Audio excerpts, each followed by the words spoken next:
Halo, assalamualaikum warahmatullahi wabarakatuh. Alhamdulillah kembali lagi di channel YouTube Fitriani Handayani.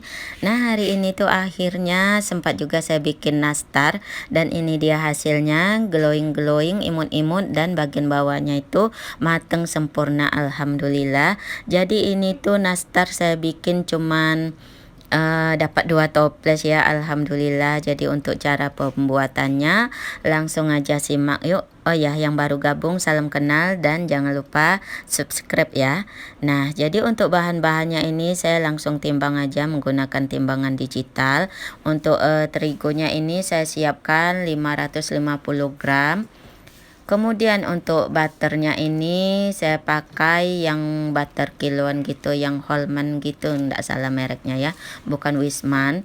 Nah ini tuh 200 gram. Untuk margarinnya ini saya pakai 200 gram ya. Sebenarnya yang biasa juga bisa ya, ini kebetulan cuman ada Palmia, Royal Palmia gitu ya. Nah ini dia butter dan margarinnya. Kemudian saya akan siapkan tepung maizena 50 gram, gula halus 50 gram, kemudian tepung susu 50 gram. Nah ini langsung aja kita mixer butter dan margarinnya sampai tercampur aja. Kemudian saya tambahkan 4 butir kuning telur sampai tercampur rata gitu deh ya, nggak mesti ngembang ini tuh. Nah ini langsung saya tambahkan susu bubuk, tepung maizena, dan gula halus. Langsung dimasukkan juga terigunya ya, 550 gram tadi. Nanti resepnya saya tulis saja deh di kolom deskripsi. Jadi ini saya pakai resep dari YouTube-nya Ayo Masak Ayo Makan Celinda gitu ya. Nah ini saya mixer lagi biar dia tercampur rata gitu. Dan ini tuh adonannya udah selesai, kita langsung matikan aja. Ini tuh udah bisa dipulung-pulung ya.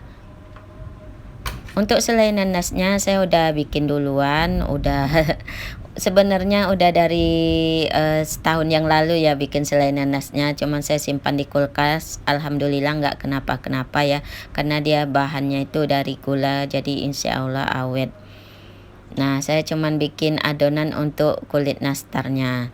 Nah seperti ini ya adonannya tuh, dia udah enak untuk dipulung-pulung gitu, nggak kelembekan ataupun terlalu keras, jadi pas banget. Ini saya ambil aja sebagian, sisanya saya mau tutup pakai serbet biar nggak jadi kering gitu ya, biar tetap lembab. Nah jadi ini tinggal dipulung-pulung dan penyetin, masukin selai nanasnya. Jadi selai nanasnya ini tuh kecil-kecil ya, karena saya apa yang ada aja deh gitu di rumah, karena mau bikin lagi udah mepet waktunya, takut keburu saya selesai haidnya ya, nggak sempat lagi bikin kue nanti. Ya udah apa yang ada, selainya pun kecil-kecil nggak masalah lah ya, yang penting bikin kue. Menghindari beli ataupun nggak beli ya, apa adanya aja lah kayak gitu. Nah ini juga bikinnya nggak banyak ya, alhamdulillah yang penting ada isi toples. Nah jadi ini nanti saya juga dibantuin sama Dek Ara ya pulung-pulungnya, dan selesai deh. Ini ovennya udah saya panaskan, langsung aja saya mau panggang kuenya. Ini langsung 2 loyang. Nah yang ini dibantuin sama Dek Ara loh, tapi saya bantu lagi pulung-pulung jadi bulat ya. Nah untuk panggangan pertama ini saya bikin apinya atas bawah, terus suhu yang atas 150, yang bawah 180, kemudian saya pasang timer 20 menit. Dan saya siapkan kuning telur. Untuk olesannya ini 3 butir kuning telur, tambahkan 1 sendok teh minyak sayur gitu untuk olesannya, dan pakai kuas mie up. Kuas mie up. Jadi cantik deh kuenya nanti karena pakai kuas mie up, ada yang komen gitu. Nah jadi ini kita mau ngolesi kuning telurnya itu, tunggu adonannya mateng, hampir mateng gitu ya. Nanti saya akan kasih lihat apa perbedaannya kalau adonannya belum hampir mateng langsung diolesi, sama adonannya yang masih mentah gitu ya. Nah, jadi ini posisinya saya balik dulu biar matangnya itu rata. Udah 20 menit berlalu ya, jadi ini mau saya tambahkan lagi waktunya 20 menit. Nah, ini yang bawahnya juga saya mau putar posisinya ya. Karena yang dekat pintu kacanya itu nggak mungkin panas ya kan. Jadi kita harus perhatikan untuk selalu balik posisinya. Sekali balik aja kok. Nah, ini saya tambah 20 menit. Pokoknya kita lihat adonannya itu hampir mateng. Udah keluarin, kita bisa olesi kuning telurnya ya. Jadi untuk mengetahui waktunya ini tuh sekitar 30 menit ya, nggak sampai 40 menit udah hampir mateng, bisa kita olesi. Nah, jadi saya olesi 2 layer ya, nanti ini bagian yang pertama. Terus kita juga harus pelan-pelan ngasih olesannya ini karena adonannya itu licin ya, dia tuh mudah geser-geser. Nah, ini udah yang layer kedua. Kalau satu layer gitu dia masih diserap adonannya. Layer yang kedua baru dia bikin dia glowing. Nah, ini udah bisa diolesi juga, masukin yang udah kita olesi tadi. Panggang lagi dengan yang loyang ketiga. Nah, kalau udah saya olesi kuning telur itu saya udah nyalakan blowernya ya. Blowernya itu biar matang kuning telurnya itu merata. Apinya masih api bawah 180 derajat, api atas 150 derajat. Pakai api bawah, api atas bawah, dan blowernya nyala.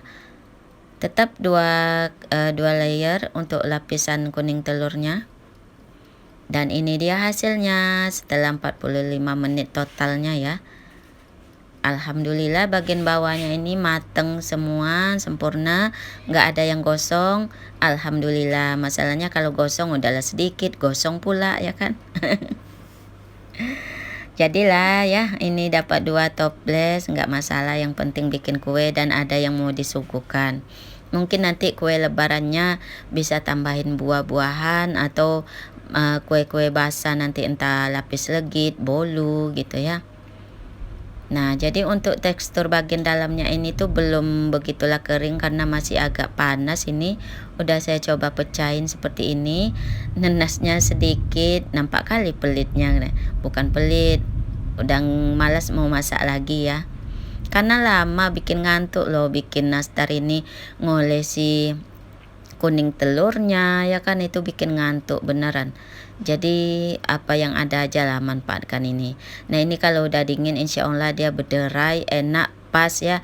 Apalagi kalau ngikuti resep aslinya pakai butter Wisman gitu, Masya Allah, mestilah makin mantap. Nah, ini dia yang saya olesi kuning telur dengan adonan yang belum mateng. Jadi dia tuh pecah-pecah. Kalau adonannya yang hampir matang dia lebih mulus, mengkilat, glowing. Nah, ini terlihat ya perbedaannya. Untuk ngolesi adonannya kuning telur itu juga butuh waktu ya, hampir matang baru diolesi. Jangan adonan yang masih mentah langsung diolesi atau separuh mateng diolesi, nah itu akibatnya pecah-pecah. Dan alhamdulillah resep kue nastar hari ini udah selesai. Alhamdulillah saya puas dengan resep kue dari Yuk Masak Yuk Makan ini, rekomen ya. Apalagi kalau pakai resep aslinya, rekomen banget. Ini tuh resep jualannya Celinda ya. Langsung aja cek YouTube-nya ya. Dan untuk cara ngolesi kuning telurnya tadi saya juga sudah sebutkan tipsnya. Pokoknya adonannya hampir matang baru diolesi, jangan yang masih basah diolesi, nanti kuning telurnya pecah-pecah, retak, nggak cantik. Dan untuk alat masak yang saya pakai adalah dari Idelab ya. Pokoknya memasak makin mudah dan menyenangkan dengan berbagai produk dari Idelab. Masya Allah, alhamdulillah. Jadi ini nastarnya dapat 2 toples seperti ini. lebih kurang kalau ditimbang dapat juga 1,5 kilo ya. Nah ini yang bagus-bagusnya 2 loyang dapat 2 toples, dan yang loyang bulat ini yang retak-retak untuk cemilan nanti pas berbuka. Alhamdulillah. Oke, terima kasih udah nonton video saya sampai selesai. Mohon maaf kalau ada kesalahan ucapan ataupun perbuatan.